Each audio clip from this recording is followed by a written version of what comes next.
morning, ma'am. Good morning, everyone. I am Dimple and I am from biotechnology. Today I am here to explain whatever I know about the structure and function of some of the cellular organelles. And I thank Pratibha ma'am for giving such a wonderful opportunity for showcasing my skills, whatever I know.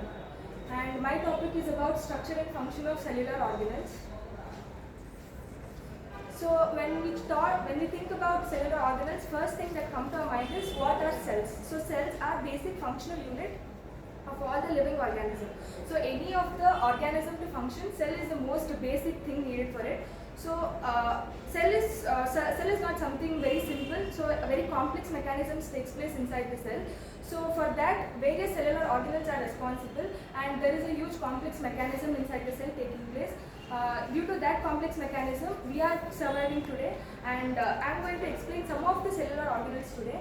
And the cellular organelles are small structures within the cytoplasm of the cell that carry out the functions necessary to maintain homeostasis of the cell.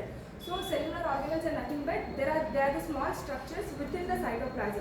So cytoplasm is the matrix present inside the cell, and they carry out the functions necessary to maintain the homeostasis. So homeostasis, it is nothing but maintaining the stability of the organisms. In the necessary conditions, human beings, they have to adjust to the environment, and that is maintained by some of the cellular organelles. These organelles has one or more specific jobs to perform in the cells, like energy production, building proteins and secretions, detoxifying toxins, and responding to external stimuli. So when we come to cellular organelles like mitochondria, it is responsible for energy production, that is ATP production, and ribosomes for protein synthesis. Like that, there are many organelles, they are performing the specific jobs which have been assigned to them. So that is about the cellular organelles. Next, I am coming to nucleus topic. So first cellular organelle was observed by Robert Brown in 1833, and nucleus is a Latin word meaning kernel. So kernel is nothing but the central part. We all know that nucleus is the one that controls the entire activities of the cell. So kernel is the central part. It is like how a human being needs a heart. In same way, nucleus is a control part, a central part of the cell. It is a spherical shaped membrane-bound organelle present in every eukaryotic cell. So as we all know that nucleus, the definite amount or definite nucleus with the particular shape, it is present only in eukaryotic cell, and in case of prokaryotic cell, it is undefined nucleus. Main functions of the nucleus is to control the activities of the cell by regulating gene expression, maintaining the integrity of the genes, stores the cell's DNA, and facilitate its transcription and replication. When coming to about the functions of nucleus, it is about to control the activities of the cell. Various activities, whatever it is performed by the cell, it is able to control, and it is regulating gene expression. So what is meant by regulating gene expression? It is nothing but various amount of genes are expressing in our nucleus. So in gene expression regulation, there is a particular amount has to be expressed. Otherwise, it leads to chromosomal aberrations or something like that. So gene expression is, it regulates the amount, timing and location that every gene has to be expressed. That is about regulating gene expression and maintaining the integrity of genes. So what is integrity of the genes? Integrity is nothing but it is necessary to maintain, I can say it is necessary for survival of the organism and inheritance of traits to the offsprings. It is nothing but if any genes do not perform in such a way, or all genes do not perform the assigned jobs to them, it cannot function in a proper way, so that it leads to many of the chromosomal aberrations, and human may be affected. That is about integrity of the genes, and it stores the genetic information that is needed to transfer from the parents to offsprings. Next, coming to the structure. Nucleus consists of nuclear membrane, which is called the nuclear envelope, nucleoplasm, nucleolus, and chromosomes. So what is nucleoplasm? Nucleoplasm is nothing but the matrix present inside the nucleus. What is matrix? Matrix is not exactly the cytoplasm. I can say that matrix is a jelly-like substance present inside the cell.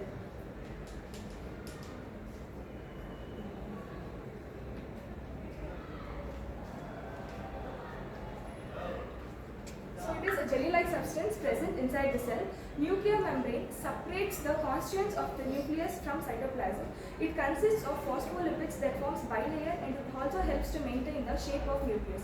So nuclear membrane provides a particular rigidity and shape to the nucleus, and it separates the constituent of the nucleus from cytoplasm so that it do not mix up with the cell other cytoplasmic components. And it consists of phospholipids. So what are phospholipids? phospholipids are nothing but it is a group of polar lipids. In the sense, water-loving lipids. They are hydrophilic, and it results in they consist of two fatty acids, a glycerol unit, and a phosphate group. This is about phospholipids, and they form a lipid bilayer. Two lipid layers are formed in the nuclear membrane, and it helps to maintain the shape of the nucleus. So, main function of the nuclear membrane it is to maintain the shape of the nucleus. Nucleolus is a non-membrane bound organelle which is a site for ribosomal RNA synthesis. So what is nucleolus? Nucleolus does not possess any of the membrane-like structure, and it is completely a non-bound organelle and which is a site for ribosomal RNA. So what is this ribosomal RNA? Ribosomal RNA is nothing but it is a ribosome in which RNA is part for the ribosomal synthesis, and that is about ribosomal RNA synthesis. Nucleus also consists of chromatin, which is a complex of genomic DNA proteins called histones. So genomic DNA, it is nothing but total genetic information present in an organism. So whatever the genetic information, overall genetic information is present inside the organism, that is nothing but it is called as genomic DNA. So nucleus possesses the whole complete genetic constitution of an organism. So this is the diagrammatic representation of the nucleus. You can see that there are nuclear pores. So what are nuclear pores? Nuclear membrane possesses small dot-like structures upon its cell membranes, and it is useful for separating or for taking in and out the substances necessary for the activities of the nucleus. And the nucleolus, as I said, it is a non-membrane bound organelle, and these are the condensed chromatin structures, and there are granules, fine granules present inside the nucleus. Karyoplasm is nothing but the cytoplasm, and chromatin diffuses. In the later stage of prophase, it diffuses to provide more space for, it provides more space for the karyokinesis, and fibrils and nuclear membrane, as we all know, it separates the constituents of the cytoplasm from the nucleus. Next is about a nucleolus. Nucleolus is a solid spherical shaped structure found inside the nucleus. The nucleolus plays an indirect role in protein synthesis by producing ribosomes. So nucleolus plays an indirect role in producing proteins by synthesizing ribosomes. These ribosomes are nothing but the cell organelles made up of RNA and proteins. They are transported to the cytoplasm, and which is then attached to endoplasmic reticulum. So ribosomes are nothing but they are the cell organelles that is made up of RNA and proteins. These are transported to the cytoplasm. Later it is found attached to the endoplasmic reticulum. That is nothing but the rough endoplasmic reticulum what we define it. The nucleolus disappears when a cell undergoes division and reforms after the completion of cell division. So I will just ask you a simple question. Why nucleolus disappears in the late prophase stage and reappears in the early telophase stage? Can anyone answer it? What is the reason for that? Nucleolus structure ಏನಿದೆ ಅದು late prophase stage ಅಲ್ಲಿ disappear ಆಗುತ್ತೆ complete ಆಗಿ. Later early telophase stage ಅಲ್ಲಿ reappear ಆಗುತ್ತೆ. What is the reason for that?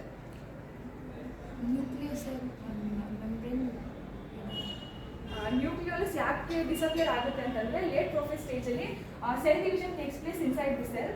So nucleolus ಇದ್ದಾಗ there will be not provided space ಇರಲ್ಲ chromatid separate ಆಗೋಕ್ಕೆ. ಸೊ ದಟ್ ಅವಾಗ ಡಿಸಪಿಯರ್ ಆಗಿ ಲೇಟ್ ಪ್ರೊಫೇಸ್ ಸ್ಟೇಜ್ ಅಲ್ಲಿ ಕಾರ್ಯೋಕೈನೆಸಿಸ್ ಅಂದ್ರೆ ಕ್ರೋಮೋಸೋಮಲ್ ಡಿವಿಷನ್ಗೆ it leaves space for or it allows the space for karyokinesis. Later it appears in telophase. ಯಾಕಂದ್ರೆ ಆ telophase is the stage where a single cell is dividing into two.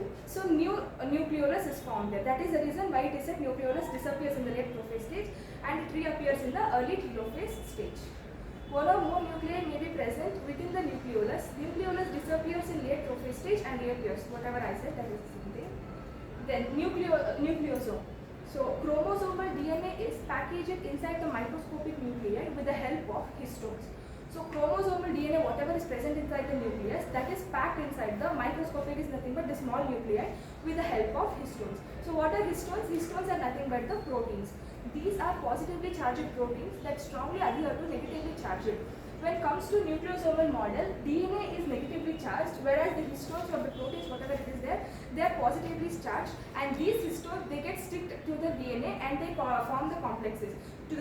Together, this DNA, negatively charged DNA, and this histone core, it is called as octamer because 8 histones forms, they bind together to form an octamer. This octamer binds or adheres to the DNA, and this forms the structure called nucleosome. Each nucleosome consists of histone octamer core assembled from histones H2A, H2B, H3 and H4, and a segment of DNA wraps around the histone core. So whatever the assembled proteins are H2A, histones are H2A, H2B and H3 and H4, they together constitute the histone octamer. Later this segment of DNA, it means a thin strand of DNA wraps around the histone core, thereby that constitutes the nucleosome model. So adjacent nucleosome. So one nucleosome and other nucleosome next to that structure, it is connected via linker DNA.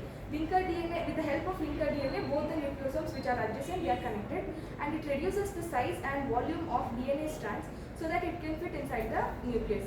The function of nucleosome, you can say that it condenses the structure of chromosome so that it can be easily fit inside the nucleus and they do not get staggered or arranged staggeredly. That is a reason, or that is a function of nucleosome. Next comes is vacuole, and in 1835 Felix Dujardin observed aqueous spaces in infusoria and just named them vacuoles. Infusoria, that is nothing but microscopic organism. Infusoria is small microscopic organism. So in that he observed some of the aqueous and the water filled spaces inside them, and he named that or given them name called vacuoles. Vacuoles are membrane bound fluid filled sacs for storage. So fluid filled sacs, fluid is filled inside the vacuoles, they are membrane bound. It means they possess the membrane. Plants will have a large central vacuole. Compared to animal cell, plants have the large vacuole, and vacuoles is not present in bacterial cells. Bacterial cells do not possess vacuoles as it is a microorganism and it is unicellular. Vacuole is not present in them. It contains water, sap, excretory products and other materials not useful for the cell. Whatever the products which are not useful for the cell, they are stored inside the vacuoles. In case of animal cell, vacuole is either small and in some cases it may be even absent also. Next, coming to vacuole in plant cell. The vacuoles are non-living most conspacious components of plant cell. Conspacious is nothing but it is very large. Coming to vacuole in plant cell, it occupies the most of the part of the cell, and they are non-living. Vacuoles are non-living. In plants, they store cell sap. Cell sap is nothing but that is a liquid inside the large central vacuole. And in plants, they store cell sap, includes storage of sugar, proteins, minerals, liquids, wastes, salts and enzymes. All other sugars, proteins are stored inside the vacuole. Each vacuole is separated from the cytoplasm by a single unit membrane called tonoplast. So, I think many vacuoles can be present inside the cell. So, that vacuoles are separated from the cytoplasm by a thin membrane called tonoplast. You can observe that tonoplast is a very thin layer that separates the vacuoles from the cytoplasm. Then tonoplast encloses liquid substances which includes carbohydrates, amino acids, proteins and etc. Functions of plant cell vacuole. Vacuoles store anthocyanin pigment which gives various colors to flowers, fruits that help in the pollination and ornamental value. So anthocyanin, it is nothing but pigment that gives colors to the flowers and fruits that help in the pollination. For the pollination process to happen, this anthocyanin pigment, it helps in that way and it is of ornamental value. So it is economically important. So this vacuoles, they store anthocyanin pigment. And in seeds, stored proteins needed for germination are kept in protein bodies which are modified vacuoles. In case of seeds, there are some protein bodies present in them. They are nothing but the modified vacuoles. Vacuoles are modified into protein bodies in seeds and they store proteins needed for germination. Seed germination के ಬೇಕಾಗಿರುವಂತಹ proteins na seed ಅಲ್ಲಿ vacuole will be stored. So that is nothing but protein bodies are nothing but the modified vacuoles in association with seeds. Plant vacuole also contains products such as rubber latex or opium. Many of you may be knowing that in rubber latex or opium it is the economically important part needed for rubber preparation. So it also plant vacuole contains the products such as rubber latex. Vacuoles helps in isolating materials that might be harmful or threat to the cell. So vacuoles helps in separation of the materials from the cell which can lead harm or threat to the cell. Next is vacuoles in animal cell. As I have already told you, vacuoles in some case of animals it will be present in a very large otasphere, in a very tiny or small size, and in some cases it will be even absent. So vacuoles are structurally and functionally related to lysosomes. As you all may be aware of lysosomes, so lysosomes helps in repairing the damaging cells. so in animal cells, and they may contain variety of hydrolytic enzymes. So hydrolytic enzymes are nothing but they are used as catalysts in which water is used to break the bond. If there is a bond found in any of the substances, in such sort of substances, water is used for breaking the bond. In such cases, these hydrolytic enzymes are used as the catalyst. That is about hydrolytic enzymes. The pH of vacuole may be has 8 to 10 due to large quantity of alkaline. In some cases, vacuole may be even basic due to the presence of alkaline substances, so that specificity may be 8 to 10, and in some cases it might be very much lower than 3 due to the accumulation of acids like citric acid, oxalic acid and malic acid. So what are the functions when it comes to vacuole in the plant cell? It stores waste products. So waste products, whatever it is present in the animals, that is stored inside the vacuole. Then helps in maintaining hydrostatic pressure within the cell. That is responsible for providing proper rigidity, strength and shape to the cell. That is maintained by vacuole. Next comes is contractile vacuoles. So many may be not knowing about contractile vacuoles. These contractile vacuoles, they are present in unicellular protist organisms. So they are found in organisms like amoeba and paramecium. It regulates water intake by pumping out excess. Whatever water is needed for an organism to perform any of the activities, only that much amount of water is regulated or taken in by the contractile vacuoles, and rest of the water is just pumped out. So also it keeps cell from rising. So these vacuoles, contractile vacuoles, whatever is there, it prevents from bursting of the cell. So that is main function of contractile vacuoles in case of unicellular protists. Then cytoskeletal structures. So what are cytoskeletal structures? These are nothing but they are the part of the cell that provides structure, strength and motility. Motility is movement of the cell. It provides a cellular scaffolding upon which the cellular organization is arranged. Scaffolding is nothing but the basement is provided for the cell for its further basic organization. Cytoskeletal is very extensive and many ribosomes appear to be attached to it. They are often referred to as free ribosomes. Here you may notice a term called free ribosomes, in which cytoskeletal is very extensive. It means it is very widely found in the cell, and many ribosomes appear to attach to it. So in cytoskeletons, many ribosomes appear to be attached to it, and they are often referred to as free ribosomes. That is what we term as free ribosomes. These cytoskeletal components works within the cytoplasm to maintain cell shape, move substance within the cell trafficking, and anchor cellular structures. So main work or main function of this cytoskeletal components, it is nothing but to maintain the cell shape. It maintains the particular shape what is assigned to that cell, and it moves substance within the cell. As I have said, motility is movement of other components present inside the cell, and cell trafficking. Cell trafficking is nothing but it is a process by which proteins and other macromolecules are distributed throughout the cell. Various kinds of proteins are distributed overall the cell, and it anchors cellular structures. See, many organelles and flagella, these sort of structures, they anchor the shape of that cells. So there are three types of cytoskeletal components. One is microfilaments, microtubules and intermediate filaments. So let's go to that one by one. Microfilaments. Microfilaments are thinnest cytoskeletal components, and they are composed of globular actin proteins. So they are the thinnest. Out of all the cytoskeletal components which I have told, there are three types of cytoskeletal components. Out of all these, it is the thinnest cytoskeletal component, and they are composed of globular proteins. That and actin protein associate in a head-to-tail fashion to form a long chain proteins called microfilaments. In case of microfilaments, actin proteins, they will be associated in a head-to-tail fashion. In the sense, head and tail can be easily associated. So it is arranged in a linear fashion, and it is arranged in that fashion. In a fashion of long chain proteins called microfilaments. Microfilaments are thin molecules composed principally of actin subunits, which polymerize to form elongated actin filaments, F-actin. Individual actin molecules called G-actin carry ATP to provide energy for polymerization process. So actin is nothing but it is a widely abundant intracellular protein found in the eukaryotic cells. That is about actin protein. Next, what is this polymerization process? Polymerization process is nothing but it is a relatively small molecules called monomers which combine, and it forms many of the polymers. So single monomers attach again, it forms a monomers, and that is called as polymerization process. Next, what are the functions of microfilaments? The functional roles of microfilaments involve cell membrane, motility, endo and exocytosis, secretion and vesicle transfer. So what is endocytosis and exocytosis? Whatever the substance needed for the cell, it will be taken in with the help of these microfilaments, that is endocytosis. Exocytosis is unwanted products or excretory waste are released out of the cell, and that process is what is referred to as exocytosis, and it is involved in many secretory processes. They provide cell rigidity and shape. The shape is nothing but very confined, or it can be a proper shape assigned to that cell it will be providing. And microfilaments as a part of cytoskeleton keeps organelles in place within the cell.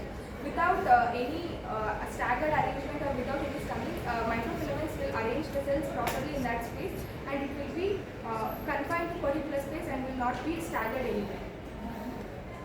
Microtubules. These are the thickest cytoskeletal components and are constructed of globular proteins. Two tubulin proteins, alpha and beta, form a dimer. So in case of microtubules, these are the thickest cytoskeletal components, and they are constructed of globular proteins. Globular is a sort of, globular proteins are a different family of proteins, and two tubulin proteins. So two tubulin proteins, they attach together to form a dimer. A dimer is formed by attachment of two alpha and beta tubulin proteins. This tubulin dimer associates with other tubulin dimers. So each and every dimers, many dimers attached together, they form a spiral form to form a hollow tube microtubule. So you can observe there, and hollow type of microtubule is formed. It is nothing but many of the dimers attached together to form a microtubule. Microtubules radiate from the center of the cell in a hub-spoke fashion. Hub-spoke fashion is nothing but many dimers, they associate together to form a network. Microtubule network is recognized for its role in regulating cell growth and movement. So it is recognized for its role in regulating cell growth. Nothing but cell growth, what are the conditions necessary for the cell growth, and that is recognized and provided by the microtubules, as well as key signaling events which modulate fundamental cellular processes. Some of the signals whatever needed for the cells. Functions of microtubules: it provides rigidity, that is shape, and organized components of the cytoskeleton that give shape to many cells. They participate in the formation of spindle during cell division. They have roles in cell movement, cell division, and transporting materials within the cells, and they help in the maintenance of cell shape. Intermediate filaments, they are the thickness is intermediate compared to microtubules and microfilaments. So it is thickness is intermediate. Example is keratin. Everyone is aware of it. Keratin, which is found in hairs, scales, and fingernails. Elastic nature of intermediate filaments is due to staggered assembly of their subunits. It is very elastic in the sense compared to microtubules and microfilaments. It is very elastic because of staggered assembly. It means it is not assigned in a confined order. So that subunits are arranged in different fashions, and hence it is elastic in nature. Intermediate filaments, and intermediate filaments are found from the cell periphery to the nucleus. Therefore, they are able to maintain the cell integrity. These intermediate filaments are found everywhere in the cell. From the corner of the cell to till the nucleus, it is found everywhere, and this structure promotes high tensile stress, toughness, and long-range elasticity. So elasticity needed for the cell is provided by intermediate filaments. Lastly, the function of intermediate filaments. The main function is to provide support and structure for the cells, and it creates cell cohesion. Cell cohesion is nothing but attraction of the molecules for other molecules, and prevents the acute feature of epithelial sheets under tension.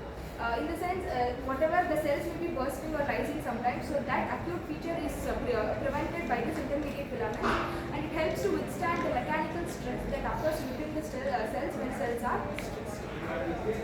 Thank you.